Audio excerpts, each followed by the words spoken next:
نحمده ونصلي على رسوله الكريم اما بعد فاعوذ بالله من الشيطان الرجيم بسم الله الرحمن الرحيم يا بني أقم الصلاة وأمر بالمعروف وانهى عن المنكر واصبر على ما أصابك إن ذلك من عزم الأمور صدق اللہ العظیم۔ میرے محترم بزرگوں اور پردہ نشین میری ماں اور بہنوں، اللہ تبارک تعالیٰ کا بہت بڑا احسان اور کرم ہے کہ اللہ تبارک تعالیٰ نے ہمیں اور آپ کو مسلمان گھرانے کے اندر پیدا کیا اور ایمان والا بنایا۔ یہ اللہ تبارک تعالیٰ کا بہت بڑا احسان اور کرم ہے۔ اللہ تبارک تعالیٰ کی ذات وہ ذات ہے کہ اگر اللہ تبارک تعالیٰ ہمیں اور آپ کو چاہتے تو 18,000 مخلوقات میں کسی مخلوق کے اندر پیدا کر سکتے تھے، کسی طبقے کے اندر، جیسے مثلاً گائے، بھینس، بکری، بھیڑ، یا جنگلی جانوروں کے اندر شیر، چیتا، ہاتھی، یعنی جس طبقے کے اندر اللہ تبارک تعالیٰ چاہتے ہمیں اور آپ کو پیدا کرنے کی قدرت رکھتے ہیں۔ لیکن اللہ تبارک تعالیٰ کا احسان ہوا ہم پر کہ اللہ تبارک تعالیٰ نے 18,000 مخلوقات کے اندر ہمیں اور آپ کو چن اور چھانٹ کر انسان بنایا، اور انسانوں میں بھی اللہ تبارک تعالیٰ نے ہمیں اور آپ کو افضلیت بخشا کہ ایمان والا بنایا۔ ایمان والے گھرانے میں ہے اللہ تبارک تعالیٰ نے ہم کو بھیجا، ہم کو پیدا کیا۔ اس میں ہمارا کوئی کمال نہیں ہے، ہمارا ذاتی کوئی کمال نہیں، نہ ہمارے باپ دادا نے اللہ تبارک تعالیٰ کو خط لکھ کے بھیجا تھا کہ ہمیں مسلمان بنائیے گا، یہ مسلمان گھرانے میں پیدا کیجیے گا، ہمیں ایمان والا بنائیے گا، بلکہ اللہ تبارک تعالیٰ نے صرف اور صرف اپنے رحم و کرم سے، اپنے فضل سے ہمیں ایمان والا بنایا اور ایمان والے گھرانے میں پیدا کیا۔ اب اللہ تبارک تعالیٰ نے 18,000 مخلوقات میں ہم کو افضلیت دیا، اشرف المخلوقات بنایا۔ اب اشرف المخلوقات بنانے کا اللہ کا مقصد کیا ہے؟ اس دنیا کے اندر انسان اگر ایک چھوٹا چیز بناتا ہے تو اس کا کوئی مقصد ہوتا ہے، کوئی وجہ ہوتا ہے، کوئی ریزن ہوتا ہے، تب وہ انسان اس کام کو اس چیز کو بناتا ہے۔ تو اللہ تبارک تعالیٰ نے ہمیں اور آپ کو دنیا ساتوں زمین اور ساتوں آسمان سے اللہ نے ہمیں اور آپ کو قیمتی بنایا۔ اللہ تبارک تعالیٰ نے پوری دنیا سے اللہ تبارک تعالیٰ نے قیمتی ہم کو بنایا، تو اللہ نے بھی کوئی وجہ رکھا ہوگا،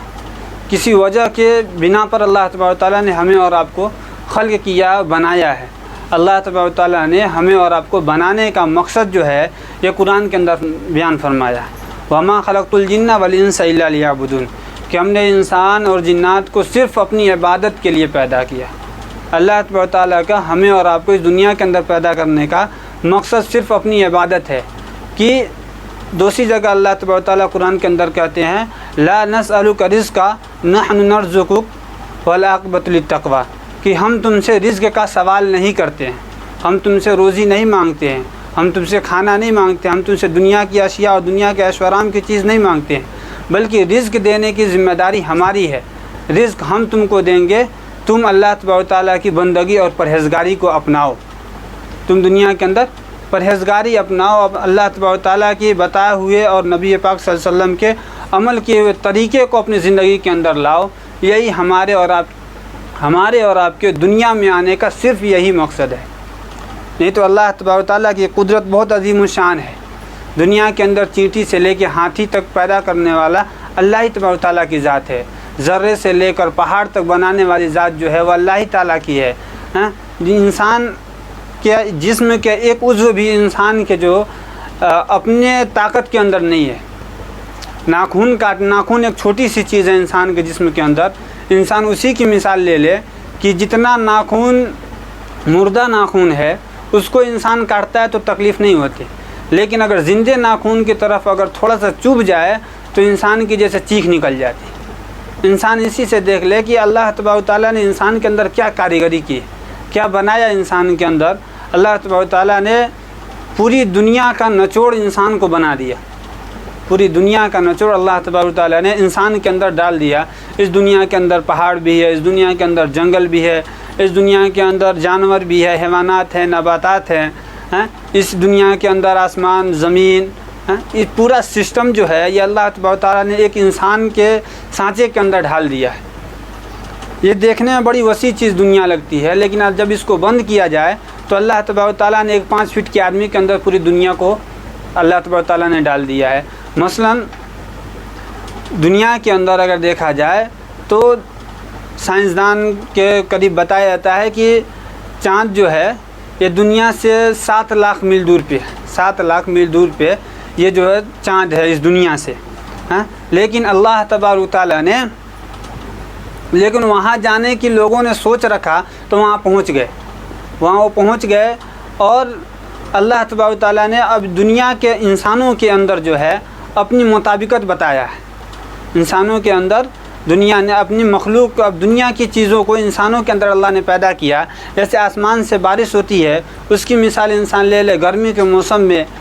انسان کے جسم سے پسینہ اتنا نکلتا ہے، گرمی اتنی ہوتی ہے کہ جو بارش کی مثال ہے، بوند کی طرح انسان کے جسم سے پسینہ بہتا ہے۔ تو بارش کی مثال اپنے جسم سے انسان لے لے تو اس کا پسینہ ہے۔ دنیا کے ویسے ہی انسان غور کرے تو اللہ تبارک تعالیٰ نے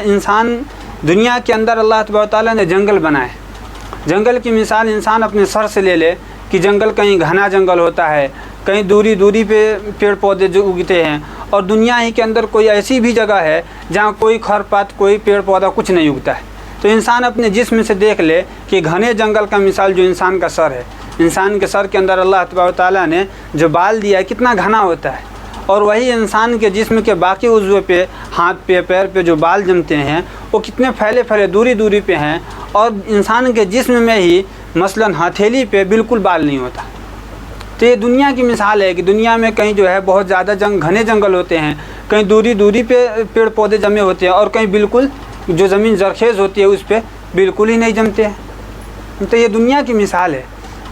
دنیا میں اللہ تبارک تعالیٰ نے نباتات کو پیدا کیا، مثلاً گائے، بھینس، بکری، یعنی کیڑے مکوڑے جو بھی چیز دنیا کے اندر ہیں، اللہ تبارک تعالیٰ نے ان کو پیدا کیا۔ انسان اپنے جسم کے اندر دیکھے، انسان کے جسم کے اندر بھی بہت سے ایسے جراثیم ہیں جن کے پیدا ہو جانے سے، جن کے بڑھ جانے سے انسان کی جان جو ہے خطرے میں پڑ جاتی ہے، اور ان کے گھٹ جانے سے بھی انسان کی جان جو ہے خطرے میں پڑ جاتی ہے۔ اور سر کے اندر ہی انسان دیکھ لے، کھلی مثال ہے کہ سر کے اندر ڈھیل ہو جاتا ہے تو انسان اس کو نکالتا ہے۔ تو یہ بھی تو ایک قسم کا جانور ہے، اللہ کی مخلوق ہے۔ لیکن اللہ تبارک تعالیٰ نے انسان کے جسم کو جو ہے یہ پوری دنیا کو سمیٹ کے انسان کا جسم اللہ نے بنایا ہے۔ انسان جو ہے یہ جامع چیز ہے، اشرف المخلوقات اس کو اللہ تبارک تعالیٰ نے اسی بنیاد پہ کہا۔ اس کے اندر اللہ تبارک تعالیٰ نے دیکھنے میں ہاتھی انسان سے بہت بڑی اللہ تبارک تعالیٰ کی مخلوق ہے، لیکن اس پر حکومت کرنے والا جو ہے وہ 5 فٹ کا انسانی ہوتا ہے۔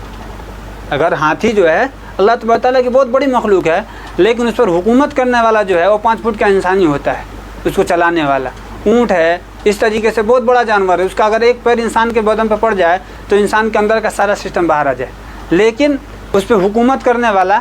ایک 5 فٹ کا انسان ہے۔ تو یہ اللہ تبارک تعالیٰ نے ہمیں اشرف المخلوقات، ہم کو عقل سے نوازا ہے۔ تو اللہ تبارک تعالیٰ نے اس دنیا میں، میرے کہنے کا مقصد یہ تھا کہ ہر چیز کو بنایا گیا کسی مقصد کے تحت۔ مثلا جو ہمارے ابھی معاشرے کے اندر، ہمارے گھروں کے اندر، ہمارے جیبوں کے اندر جو پڑی ہوئی چیز ہوتی ہے موبائل، جو ہر گھر میں ہے، ہر جیب میں ہے، ہر طبقے کے نوجوانوں کے پاس بھی ہے، عورتوں کے پاس بھی ہے، چھوٹے چھوٹے بچوں کے پاس بھی ہے۔ تو اس کا مقصد کیا ہے؟ اس کا بنایا ہے جو، اس کا مقصد ہے فون کرنا، فون آنا اور جانا، انسان کو رابطے میں رہنا۔ اگر موبائل سے فون آنا جانا بند ہو جائے، رابطہ انسان کا کٹ جائے، تو کوئی شخص موبائل کا استعمال نہیں کرے گا، اس لیے کہ اس کا مقصد جو ہے وہ فون سے بات ہو جانا ہے۔ باقی چیزیں جو ہے یہ کیا ہے؟ اس کے آؤٹی کام ہے، اس کی آؤٹی ذریعہ چیز ہے، جیسے انسان گانا سنے یا فلم دیکھے یا اچھی چیزیں دیکھے یا بری چیزیں دیکھے۔ تو یہ باقی جو چیزیں ہیں یہ اس کے اصول و ضابط کے خلاف چیزیں ہیں، لیکن اصل مقصد جو ہے اس کا فون آنا ہے۔ مثال کے طور پر کوئی شخص موبائل کے اندر کوئی سی چیز کو دیکھتا رہتا ہے، کسی چیز کو دیکھ رہا ہو، لیکن جب فون آتا ہے تو سارا کچھ بند ہو کے سسٹم کیا آ جاتا ہے؟ فون کا آ جاتا ہے، بھائی پہلے فون اٹھاؤ۔ اس لیے کہ اس کو اپنا مقصد یاد ہے کہ ہم کو بنایا گیا ہے فون کے لیے، ہم کو بنایا گیا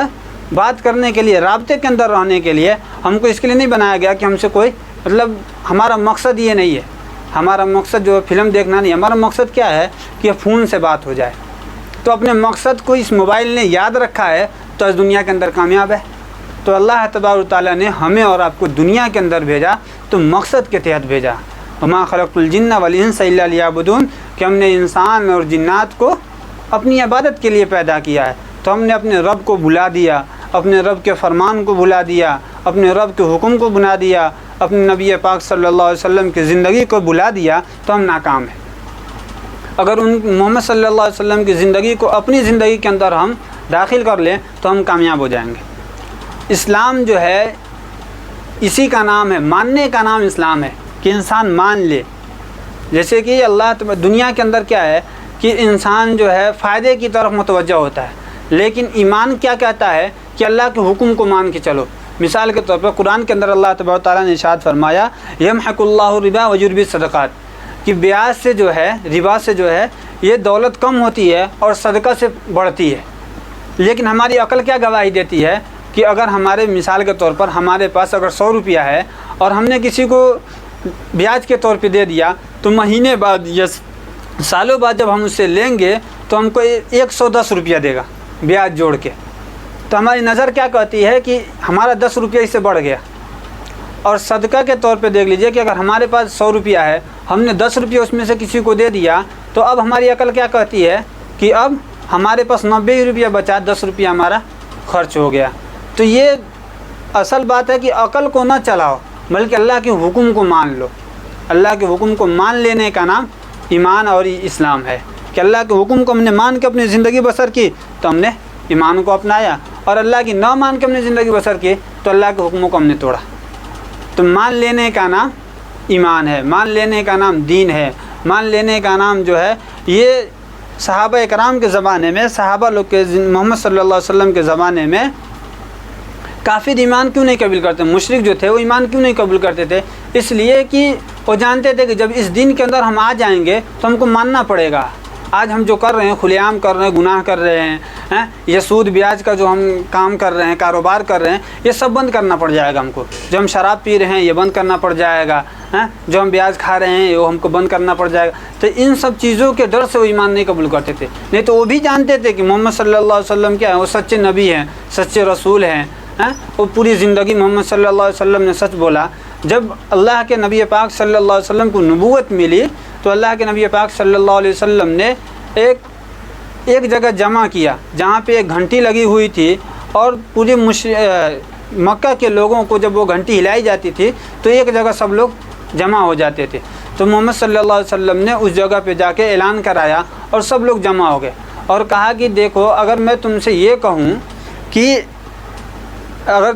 محمد صلی اللہ علیہ وسلم نے کہا کہ تم لوگ مجھے کیا سمجھتے، تم لوگوں کی نظر میں کیسا شخص ہوں، تو سب لوگوں نے کہا کہ ہماری نظر میں آپ سچے ہیں، آپ امین ہیں، آپ امانت دار ہیں، آپ سچ بولنے والے ہیں۔ سب لوگوں نے اقرار کیا۔ لیکن اللہ کے نبی پاک صلی اللہ علیہ وسلم نے کہا کہ اگر میں یہ کہوں کہ اس پہاڑی کے پیچھے سے ایک جو ہے قافلہ ہے، ایک قافلہ جو ہے، ایک فوج آ رہی ہے جو تم پر حملہ کرے گی اور تم کو نیست و نابود کر دے گی، تو تم مانو گے یا نہیں مانو گے؟ تو سب لوگوں نے ایک منہ سے کہا کہ ہم مان جائیں گے، اس لیے کہ آپ پوری زندگی جو ہے وہ سچ بولے ہیں، حقیقت بولے ہیں، سچائی کا ساتھ دیے ہیں اور سچ بولے ہیں۔ لیکن اللہ کے نبی پاک صلی اللہ علیہ وسلم نے کیا کہا کہ چلو جب مجھے اب تم صادق مانتے ہو، سچا مانتے ہو، امانت دار مانتے ہو، تو میں کہتا ہوں کہ تمام بتوں کی پوجا کو تم چھوڑ دو اور ایک رب کی عبادت کرو، ایک رب کو مان لو، یہی حقیقت ہے، ایک رب کو مان لو گے کامیاب ہو جاؤ گے۔ تو سب لوگوں نے محمد صلی اللہ علیہ وسلم کو لعن تان دیا، اس لیے کہ وہ جانتے تھے کہ ایک کے ماننے میں ہماری نظر سے جو دکھ رہا ہے اس میں نقصان ہے۔ نہیں تو ان کو بھی یقین تھا کہ محمد صلی اللہ علیہ وسلم سچے ہیں، محمد صلی اللہ علیہ وسلم سچے ہیں، ان کے نبوت کا دعویٰ ان کا سچا ہے۔ ایک جنگ کے بارے میں آتا ہے کہ ایک مشرک تھا، ایک محمد صلی اللہ علیہ وسلم نے ایک مرتبہ قسم کھا لیا تھا کہ تم کو جب ماروں گا میں ہی ماروں گا، تم کو جب ماروں گا میں ہی ماروں گا۔ ایک جنگ کے بارے میں آتا ہے کہ اس جنگ میں تھوڑی سی خراش اس کو لگ گئی تھی، محمد صلی اللہ علیہ وسلم کے خنجر سے تھوڑی سی خراش اس کو لگ گئی تھی، اور وہ رات میں اتنا بلکتا، اتنا چلاتا تھا کہ لوگ پریشان ہو جاتے تھے اس کے چلانے اور بلکنے سے۔